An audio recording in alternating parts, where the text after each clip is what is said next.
Y en algunos países ya en el continente europeo, sabiendo de que se aproxima para ellos la primavera y el próximo verano, están considerando ya el final de la pandemia en algunos lugares o comportándose como final de pandemia. Para nosotros, gracias a Dios, están descendiendo vertiginosamente los casos.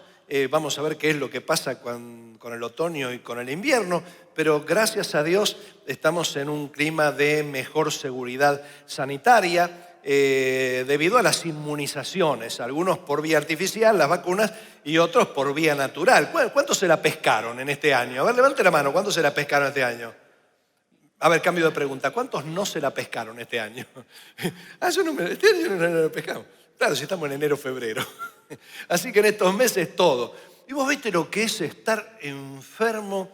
El organismo empieza a luchar contra los patógenos, contra los virus, en este caso, contra los gérmenes. Empieza a luchar todos los soldados en cuanto a energías, anticuerpos, empiezan a pelear contra la infección.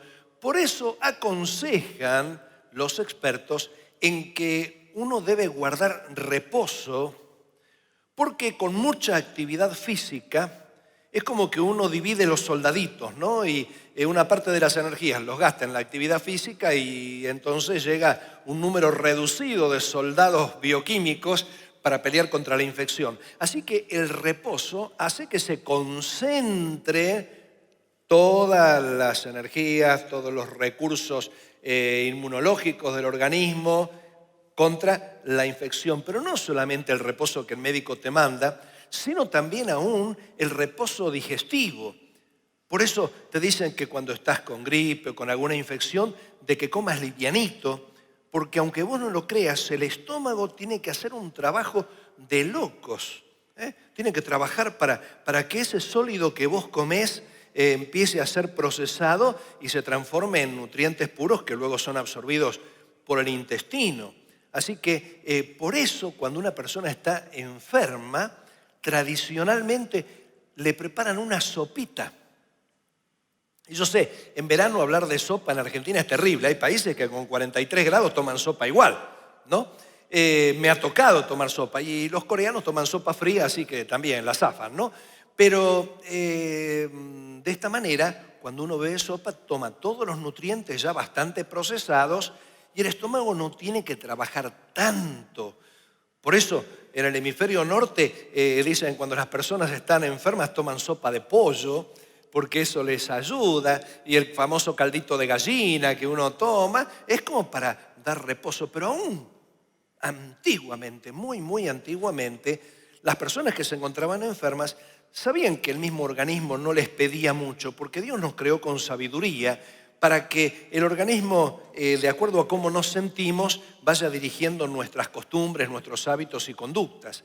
Así que desde la antigüedad, cuando la gente se sentía mal, prefería tomar alguna poción, algo livianito, líquido, que no produzca mucho trabajo. Y así fue que en 1765, un hombre llamado Boulanger, en Francia, Boulanger significa panadero, sin embargo, este hombre se especializó en hacer sopas y un día puso en latín en su casa lo siguiente: venid a mí todos los hombres débiles de estómago, que yo los restauraré. Es decir, se ve que algo leyó de la Biblia, pero lo entendió al revés, ¿no? El venid a mí todos los que estáis trabajados, se cansó, que yo los restauraré en latín. Entonces quedó como lugar de restauración las sopitas que él preparaba, porque los que estaban medio mal tomando esas sopitas se sentían mejor, restaurados. Y con el tiempo, entonces, los lugares donde daban comida se llamaban restaurant. Así que cuando vos vas a un restaurante, vas a tomar sopita. No, si te vas a un restaurante a tomar sopita, estás loco, ¿no? Gastar semejante plata para tomar una sopita. Pero de ahí viene, porque es la idea de restaurar las fuerzas, la salud de la persona. ¿Y cuándo uno necesita estar restaurado?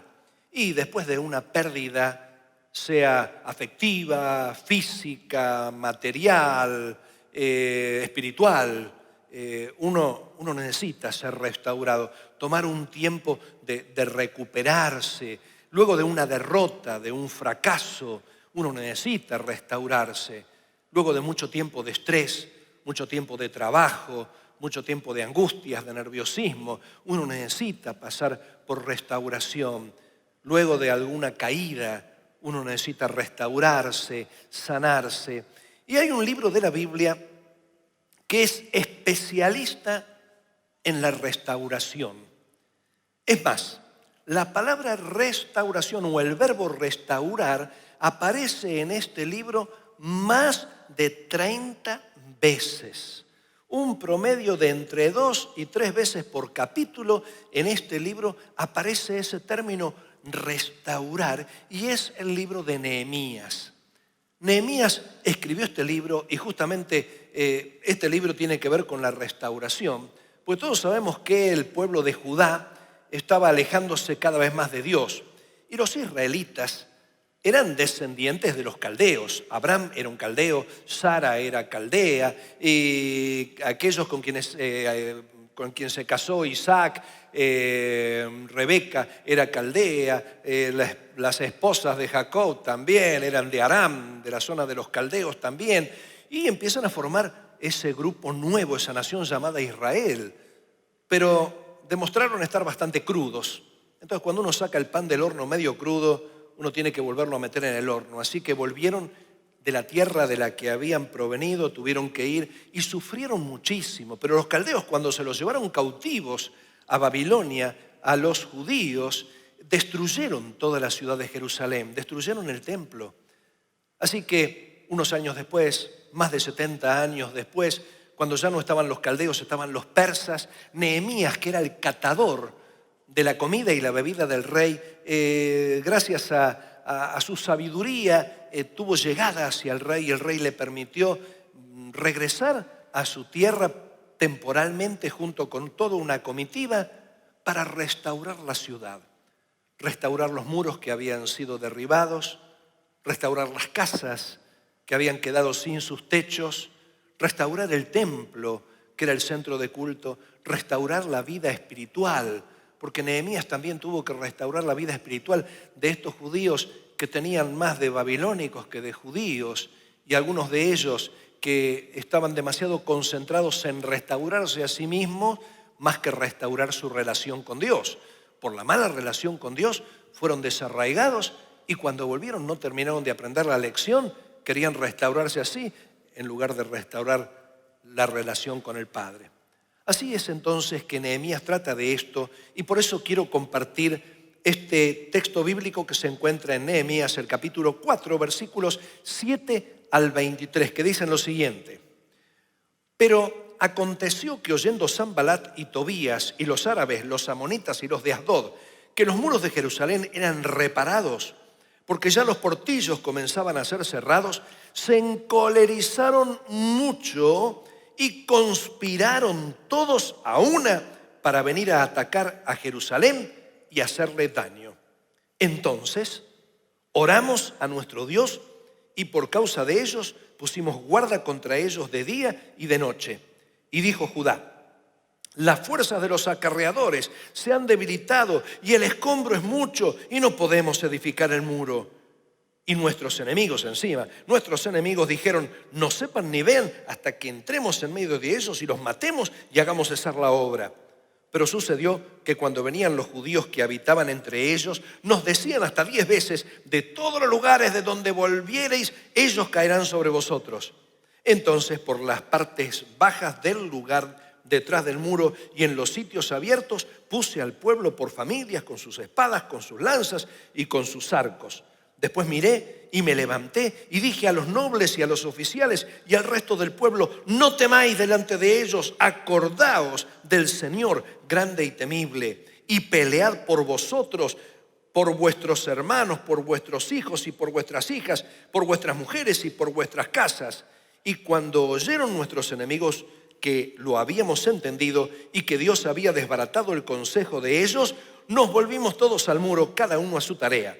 Desde aquel día, la mitad de mis siervos trabajaba en la obra y la otra mitad tenía lanzas, escudos, arcos y corazas, y detrás de ellos estaban los jefes de toda la casa de Judá, los que edificaban en el muro, los que acarreaban y los que cargaban. Con una mano trabajaban en la obra y en la otra tenían la espada. Porque los que edificaban, cada uno tenía su espada ceñida a sus lomos y así edificaban. Y el que tocaba la trompeta estaba junto a mí. Y dije a los nobles y a los oficiales y al resto del pueblo: la obra es grande y extensa y nosotros estamos apartados en el muro, lejos unos de otros. En el lugar donde oyereis el sonido de la trompeta, reuníos allí con nosotros. Nuestro Dios peleará por nosotros. Nosotros pues trabajábamos en la obra y la mitad de ellos tenía lanzas desde la subida del alba hasta que salían las estrellas.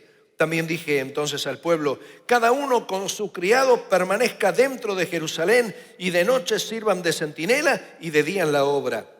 Y ni yo, ni mis hermanos, ni mis jóvenes, ni la gente de guardia que me seguía, nos quitamos nuestro vestido. Cada uno se desnudaba solamente para bañarse. Menos mal que se bañaban por lo menos, ¿no? Si no, no iban a poder estar cerca. Qué bárbaro todo lo que nos habla Nehemías. Esa idea de restaurar, levantar los muros, restaurar. Ahora, en hebreo, la palabra restaurar no significa lo que nosotros entendemos en castellano. En castellano, restaurar significa reconstruir, es decir, volver a construir, volver a levantar. Es más, la palabra restaurar viene de volver, statuare, como estatua, o volver a poner en pie. Pero en hebreo tiene un significado mucho más profundo. Habla de ser, crecer o permanecer firme, fuerte o poderoso. Otra de las traducciones de la palabra hebrea que se traduce como restaurar significa endurecer. Otra, establecer de forma segura, sujetar, atar bien, reparar, recuperar también, sostener, apoyar, ayudar, aguantar, superar, prevalecer. También significa animar. Así que esta traducción y este sentido hebreo de la palabra restaurar habla de lograr un estado mejor que el que tenía antes. Es decir, inspira a la idea de levantar como para evitar una nueva caída o nuevo fracaso. No solamente volver a levantar, sino volver a levantar, pero fortalecer para que no caigan nuevamente. Es decir, se restaura para que no se recaiga. Esta sería la idea. De alguna manera, entonces, el término restaurar, según los términos de Nehemías, significa superar, superarse, estar mejor. Como quien se quiebra una pierna y luego se le forma donde estaba la fractura un callo que hace esa zona mucho más fuerte de lo que estaba antes el hueso, por si vuelve a recibir un impacto de la misma forma. Todos necesitamos pasar por ciertos aspectos de restauración, porque todos enfrentamos o mucho trabajo, o golpes, o caídas, o ataques, o momentos de mucha tensión, mucho trabajo, mucho estrés, y necesitamos regenerarnos, necesitamos recuperarnos y necesitamos estar mejor que antes. Sin embargo, no podemos ignorar los componentes de la restauración que en este pasaje se nos hablan, los cuales quiero tratarlos muy brevemente. Y el primero de estos componentes son los obstáculos. Siempre que vos quieras restaurarte, siempre que vos quieras volverte a poner en pie y estar mejor que antes, vas a encontrar obstáculos. Nadie te empuja al éxito. Vos vas a encontrarte con una persona que salió de estar mal y que se recuperó y que está mucho mejor. No te va a decir esa persona: bueno, yo estaba acá, me empujaron y ahora estoy acá, ¡qué bárbaro!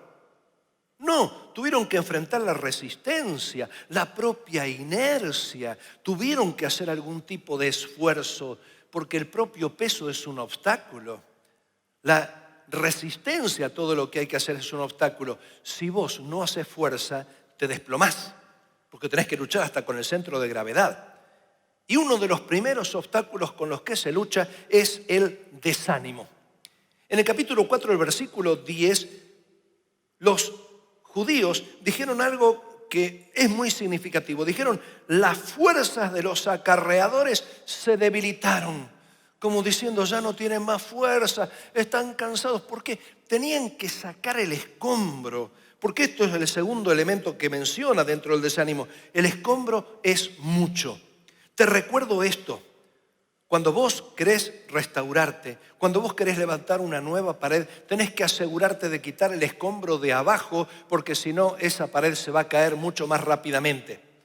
Hay personas que después de un golpe de la vida, impulsivamente tratan de recuperar y luchar contra ese golpe de la vida, a veces por despecho, otras veces por querer tomar una revancha, y esas reacciones son semejantes a levantar un muro sin quitar los cimientos. Todavía hay cosas que Dios quiere quitar de nosotros. Acordate que sos propiedad de Dios y que hay edificios en tu vida que Dios tiene que demoler para levantar algo nuevo, para hacer algo nuevo de vos. Y mientras quede una piedra de ese edificio, lo que levantes va a estar en el aire. Así que había que sacar todo el escombro. Es la tarea de irse limpiando. Luego de un fracaso, luego de una caída, luego de un golpe, necesitas ir limpiando todo para tener en claro el terreno, para tener en claro cómo vas a seguir adelante. No podés hacer un plano sobre un montón de piedras. Un plano necesita un lugar plano. Pero el desánimo, ya no tengo fuerza. Te cuento una intimidad. Silvia se agarra la cabeza. Primero las cucarachas, las ratas. ¿Qué voy a decir, Silvia? ¿Qué voy a...? Tercer domingo que duermo en la casa. No. Me propuse bajar de peso. Esas risas incrédulas. Cierra esas bocas, Señor. Así que estoy haciendo dieta. Ah, silencio, dieta, te agarra depresión porque no podés. Bueno. Haciendo dieta. Ahora, la dieta no sirve por sí, sino que la dieta es para no sumar más azúcares o grasas al cuerpo. Pero ¿cómo bajo lo que tengo? Gastando energías. Entonces, no sabes lo que... Es un testimonio esto. Tenía un perchero viejo.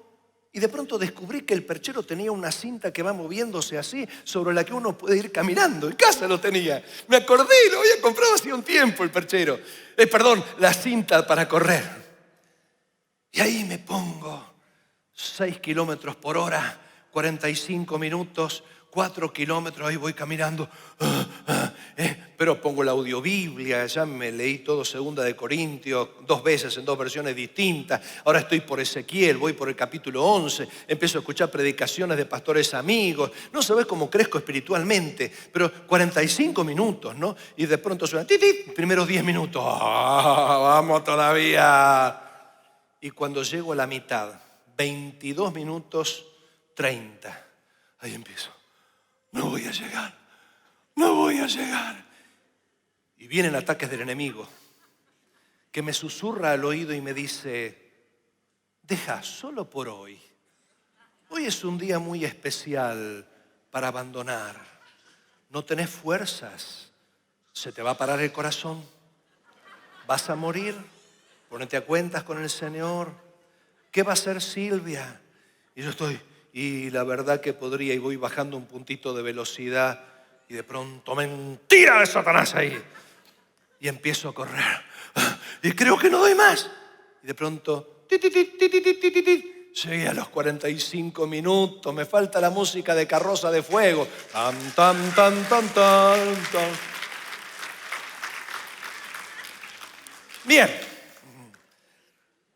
Cuando estamos trabajando mucho, sentimos que las fuerzas se nos van. Pero es una sensación. Nos parece que es interminable el escombro y que no vamos a lograr la meta. No lograremos edificar los muros. El desánimo es algo propio, pero el desánimo lo enfrentan todos. No pienses que tu desánimo es la voz de tu conciencia. No pienses que el desánimo es la voz de Dios que te está hablando. El desánimo es tu propia percepción, tu propia brújula que hace rato que está desviada, que está torcida, que está defectuosa por consecuencia del pecado. Pero el otro obstáculo es el miedo. Los versículos 11 y 12 hablan justamente de esa noticia. Vamos a acecharlos, vamos a matarlos. Chismes, intrigas. Sí, hasta 10 veces nos dijeron. Los miedos a veces son más peligrosos que el mismo enemigo. Porque los miedos nos llevan a destruirnos a nosotros mismos. Los miedos nos llevan a cometer torpezas que nos hacen fracasar. El miedo es peor que los enemigos que nos ocasionan miedo. Pero qué decir de los propios enemigos. Los versículos 7 y 8 nos hablan de que los enemigos, cuando se enteraron que Nehemías iba a edificar el muro y que ya no estaban quedando portillos, es decir, que ya no quedaban grietas, que estaban tapando los huecos por los que ellos podían entrar para robar, para saquear, para apoderarse, Nehemías estaba afectando intereses de los enemigos. Por eso los enemigos se enfurecieron. Pero detrás de esto estaba el diablo. El diablo no quería que hubiese una ciudad llamada Jerusalén. El diablo no quería que hubiese un pueblo llamado pueblo judío, porque en ese pueblo nacería el Salvador de todo el mundo. El diablo no quería que hubiese una Jerusalén donde Jesús iba a ser juzgado, donde en las afueras iba a ser crucificado, donde iba a morir, donde iba a ser sepultado, donde iba a resucitar y iba a aparecer a más de 500 personas. El diablo no quería eso. Y usó a aquellos que tenían sus intereses. Esto pasa con la iglesia. Mucha gente nos odia y nos detesta sencillamente porque nosotros no practicamos el aborto. La gente nos detesta porque llevamos una vida correcta, una vida íntegra, una vida sana. Y esto afecta a algunos que nos hacen la guerra, pero nosotros no podemos enojarnos con la gente. Tenemos que amarlos, tenemos que abrazarlos, porque detrás de ellos está el diablo que quiere seguir ensuciando la conciencia del mundo para que no tengan conciencia de pecado. Así que nos toca enfrentar el desánimo, nos toca enfrentar los miedos, nos toca enfrentar a los enemigos, y esto es inevitable. Cuando vos quieras levantarte de una caída, de un golpe, de un porrazo, de un fracaso, de una pérdida, no pienses que el desánimo es voz de Dios, no pienses que los obstáculos son algo sobrenatural. Sencillamente son parte de la vida de la restauración, pero si vos vencés los obstáculos vas a ser mejor que antes. Pero está tu parte, tu responsabilidad en la restauración. ¿Cuál era la responsabilidad? Nos encontramos que en los versículos 9, luego 16 al 18 y 23, se nos está diciendo lo que en otros términos, lo que en términos de Jesús diríamos velar y orar. Nos dice que cuando los enemigos vieron que no quedó grieta, que no quedó portillo, que estaban levantando los muros por la mitad, se encolerizaron mucho, se llenaron de cólera y conspiraron. ¿Y qué nos dice Nehemías en primera persona? Dice, entonces oramos a nuestro Dios. Esta es la mejor solución. Cuando vos te encontrás con una mala noticia, cuando vos te encontrás con un problema, cuando te encontrás con una amenaza, ¿qué es lo primero que haces? ¿Vas a leer el Evangelio según San Google? ¿Vas a ver qué te dice Wikipedia? ¿Vas a preguntar cómo está la nueva cotización del dólar? ¿Vas a preguntarle a alguno qué pasa entre Rusia y Ucrania? No. Cualquiera de las voces que escuchemos, por mejor catalogadas que estén, por mejor clasificadas que estén, no son iguales a la voz de Dios. Necesitamos orar a Dios porque Dios es el que nos bate la justa. Dios es el que nos dice las cosas como son. Necesitamos orar sin cesar, pero también necesitamos velar, reforzar nuestra atención en las debilidades. El versículo 13 nos dice de que tuvieron que poner familias enteras en las partes más bajas y abiertas. En los lugares más frágiles, en los lugares más débiles, concentró la atención. ¿Cuáles son tus lugares más débiles? ¿Cuáles son tus áreas de mayor debilidad? ¿Cuáles son las áreas en las que tenés mayores fracasos? Hoy, antes de la primera reunión, una hermana, no voy a decir el nombre, dice, ay, pastor, me encanta la paz que usted tiene. Y se me vino una película mental. Esta paz dura hasta que el semáforo se me pone en rojo, hasta que me llaman del banco, hasta que pasa esto, lo otro. Y le dije a la hermana, sí, hasta que el semáforo se pone en rojo. Porque me doy cuenta de que la paz que puedo tener en ciertos momentos no está en la misma intensidad en otros momentos, porque soy un ser humano. No te desencantes de mí, ¿eh? Tampoco maté a nadie, no te preocupes. El asunto es que tenemos que ver cuál es nuestra parte frágil. ¿Sos de mecha corta? ¿Sos reaccionario? ¿Tenés problemas en las relaciones interpersonales? ¿Tenés problemas porque tenés muy sensible la piel que cuando te tocan ya lo interpretás como una herida, como una molestia, como un ataque? ¿Abrís el paraguas sin que llueva? ¿Vivís con ansiedades? ¿Tenés problemas con el sexo?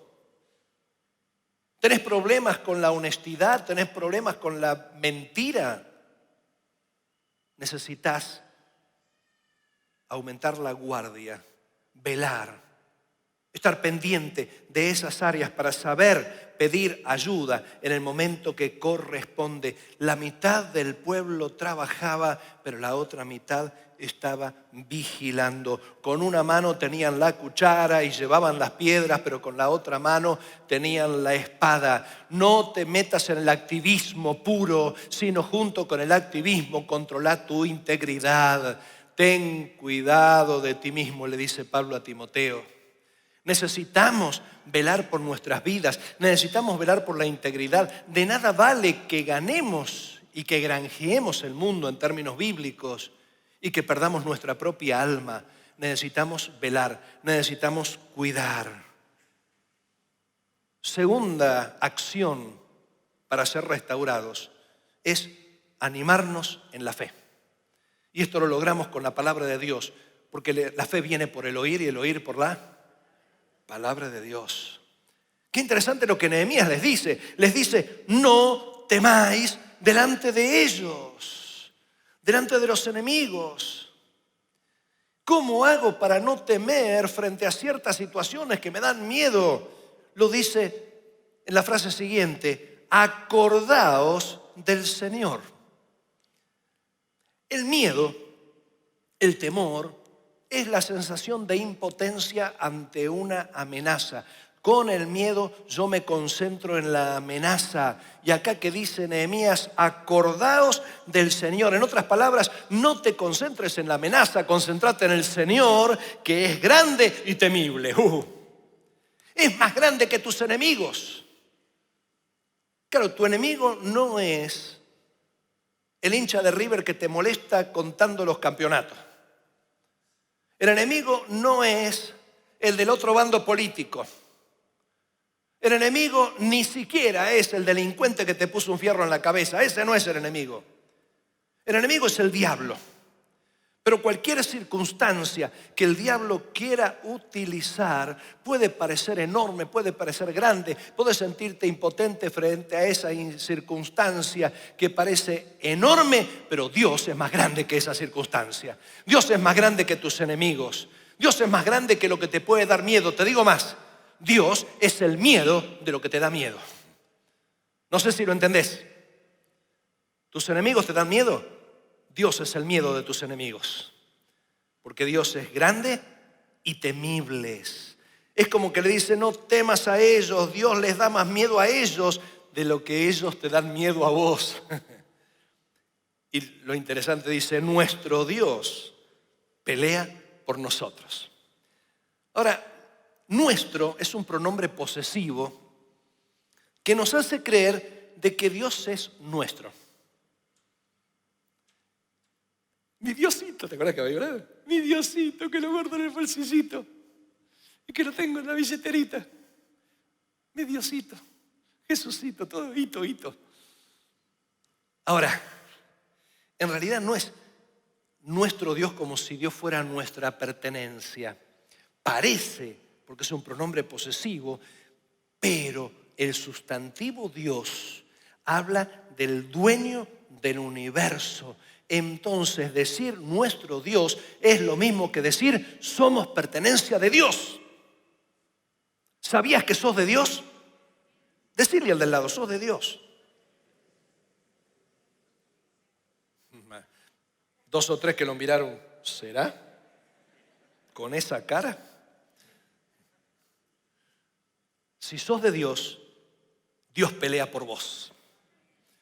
Nuestro Dios, dice Nehemías, pelea por nosotros. Así que decile a aquel que dijiste sos de Dios, decile, y Dios va a pelear por vos. Decíselo.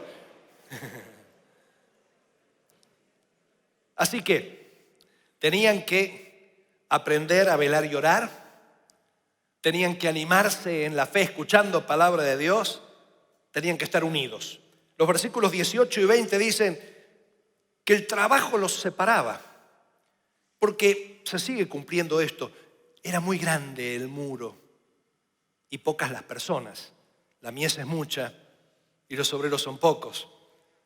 Esto hace que de pronto el ujier lo veamos arreglando algo por ahí y que de pronto tengamos un pastor de jóvenes que está tocando el bajo y de pronto uno de los pastores asociados tocando el saxo y eso que no me escuchan a mí tocar el bajo y cantar, ¿no? Pero bueno, es decir, hay tanta necesidad que somos pocos y esto nos mete en la lucha, en el activismo.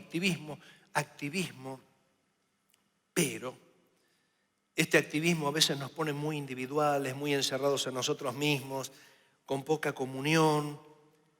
Pero al toque de trompeta, Nehemías lo tenía pegadito al lado del que tocaba la trompeta. No era uno que estaba tocando himnos, era un instrumento de anuncio. Al toque de la trompeta tenían que convocarse, congregarse, estar todos juntos en ese lugar, porque ahí era donde tenían que estar. Qué interesante, el toque de la trompeta en el Israel siempre era toque de convocatoria, santa convocatoria, era toque de trompeta. Con el tiempo la Iglesia Católica congregaba a las personas con el toque de campana. Tocaba la campana y hasta hoy escuchamos la campana y suponemos que van algunas personas. Y van, porque dicen es la hora. Y nosotros los evangélicos, ni trompeta, ni campana. ¿Qué nos convoca? Agenda y reloj. A las 9 de la mañana, a las 11 de la mañana, los jueves a las 20 horas. Tenemos el toque de WhatsApp. Oremos por fulano de tal que está pasando por uno. Y ahí estamos todos unidos orando. Y tenemos el Facebook. Pido oración por esto. Y ahí estamos todos orando. Y uno le pasa el data a otro. Sufrió esta pérdida. Y ahí estamos todos orando. Nos convocamos. Estamos reunidos. Necesitamos estar unidos. Porque cuando uno está solo, el diablo se lo come vivo. Pero cuando estoy con otros, oran por mí. Me ayudan a caminar cuando estoy trastabillando. Me sostienen, me fortalecen, me dan palabra de Dios. Necesitamos aprender a estar unidos porque esto es parte de la restauración. No puede ser restaurado el que queda aislado y solo. Se malforma, se deforma. Necesita personas que lo acompañen para ser parte del molde, pero además tenemos que estar esforzados. Nos dicen los versículos 21 y 23 que trabajaban de sol a sol y que no se relajaban. No revoleaban los zapatos y se tiraban y no se sacaban la ropa porque tenían que trabajar. Estaban listos para hacer hiciese lo que hiciese falta. Si vos pensás que servir al Señor es solamente venir al culto, orar, ofrendar, cantar, escuchar, aguantar la predicación e irte, eso no es solamente servir al Señor. Servir al Señor es predicar el Evangelio. Servir al Señor es estar a disposición de cuando hay una necesidad. Servir al Señor es ayudar a aquel hermano de la iglesia que está pasando por un problema. Servir al Señor es interceder. Hay muchas posibilidades de servir al Señor. Tengo un amigo que hace unas semanas atrás fue operado de los ligamentos. Se rompió los ligamentos. Lo que le pasó también a Leandro, ¿no? Fer los meñiscos, ¿no? A mí me había pasado también. Y de pronto ahí andaba con las muletas. Me acuerdo Leo también, ¿no? Con las muletas. Un día que estaba apurado, iba con las muletas rápido. Y el médico lo mandó al kinesiólogo. Pasó esto con los dos, ¿no? Lo mandó al kinesiólogo. Y el kinesiólogo le hizo cada monstruosidades. Tenés que levantar este peso, tenés que doblar el peso. No, se va a quedar con la pierna en la mano. No, necesitaba ejercitarse. El secreto de la restauración es trabajar, moverse, servir, estar activo. Nadie se restaura en el refrigerador. Nadie se restaura pasivo. La restauración, el músculo se pone más fuerte, los huesos se ponen más fuertes cuando uno se ejercita, y tenés que aprender a ejercitarte en la fe sirviendo al Señor. Así que cuando vos necesitas ser restaurado para superarte y ser mejor que antes, sabés que tenés obstáculos como son el desánimo, el miedo, los enemigos. Sabés que tenés que poner tu parte, que es la parte de velar y orar, la parte de animarte con la palabra de Dios a crecer en fe, la parte de estar unido y servir. Pero hay resultados de la restauración. Y esto no está en el texto que había leído, y ya estoy terminando, sino que está un poquito más adelante en el capítulo 6, versículos 15 al 16, que dicen: fue terminado pues el muro el 25 del mes de Elul en 52 días. Los que decían no vamos a llegar, en un poquito más de un mes y medio, menos de 2 meses. Y cuando lo oyeron todos nuestros enemigos, temieron todas las naciones que estaban alrededor de nosotros y se sintieron humillados y conocieron que por nuestro Dios había sido hecha esta obra. Cuando vos decidís comenzar la restauración en tu vida, sabiendo que vas a enfrentar problemas, pero poniendo tu parte, que ya lo hemos visto, entonces empezás a tener paz en tu vida. Como Nehemías, con los muros terminados empezó a haber paz. Cuando dejas tareas inconclusas, vas a tener algo que te está atormentando. Pero cuando cumplís con la voluntad de Dios, empieza a haber paz. No solamente empieza a haber paz, empieza a haber seguridad, porque hiciste lo que tenías que hacer y esto te hace sentir seguro. No pienses que la seguridad está en otras partes. El impío huye sin que nadie lo persiga. En otras palabras, el impío se siente inseguro aunque tenga todos los medios de seguridad. La seguridad viene cuando uno está en el centro de la voluntad de Dios, pero no solamente esto. Cuando hay paz, cuando hay seguridad, hay prosperidad, porque uno se supera, porque uno está mejor que antes, porque uno se afirmó, uno se sujetó, uno está más firme, más endurecido frente a los ataques del enemigo. Pero no solamente esto, empieza la fortaleza para emprender nuevos desafíos. Segundo nivel. Tercer nivel, cuarto nivel, y te vas a dar cuenta que estás en condiciones de enfrentar con más facilidad lo que antes te arrancaba lágrimas. Pero por sobre todo, cuando vos te disponés a ser restaurado, es cuando los demás pueden ver la gloria de Cristo en tu vida. Como los enemigos que reconocieron que la obra había sido hecha por el Señor. Cierra tus ojos por un momento.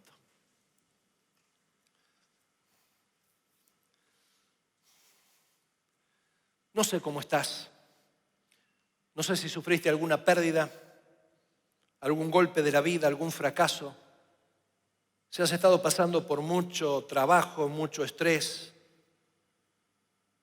Si te han ocurrido imprevistos o caíste.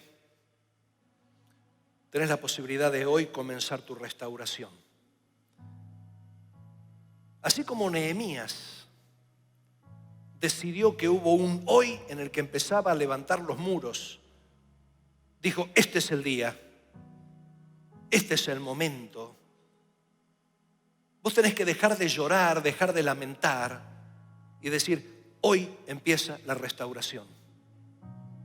Hoy dejo de lamentar y empiezo a actuar.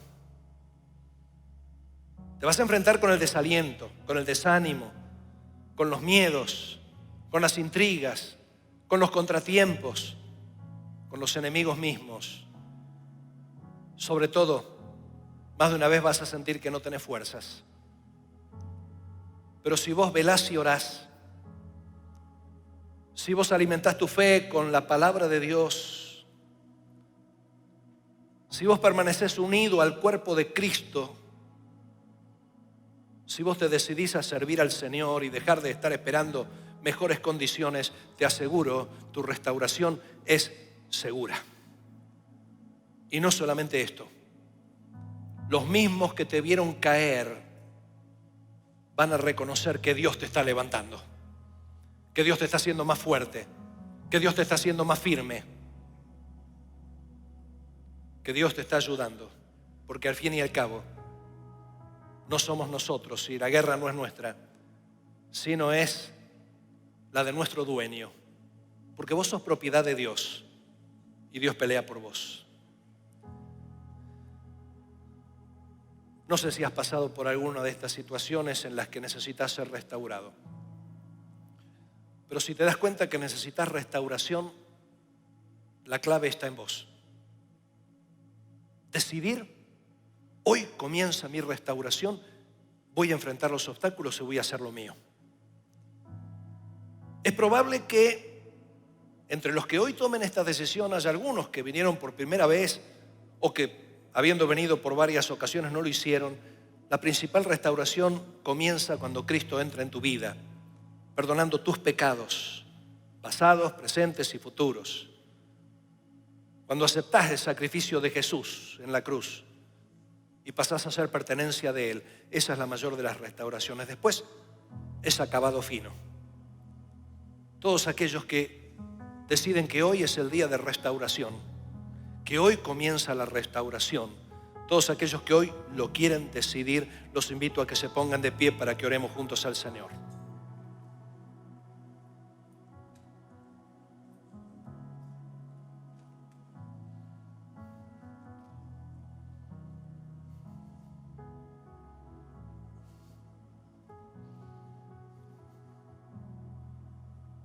Comienza la restauración de tu vida. He aquí hago todas las cosas nuevas, dice el Señor. Hoy comienza una nueva etapa. No va a ser fácil, no va a ser fácil, pero pronto vas a experimentar la paz, la seguridad, la prosperidad en tu vida que antes no habías podido disfrutar. Pero por sobre todo, tus familiares, tus amigos, tus vecinos y aún tus mismos hermanos de acá, nos vamos a gozar viendo que la buena mano de Dios estuvo con vos y te levantó. Padre querido, te pido por estas personas que hoy se han puesto de pie. Hoy han decidido comenzar la restauración. Te pido que los tomes en tus manos, que los bendigas, que no les falte palabra de aliento y que puedan enfrentar los obstáculos para que un día atestiguen que sos un Dios de restauración. Gracias, Jesús, por ser el máximo restaurador. Gracias, Señor, porque viene restauración para mucho pueblo en esta iglesia. En el nombre de Jesús. Amén. Que Dios te bendiga. Tengas un domingo maravilloso.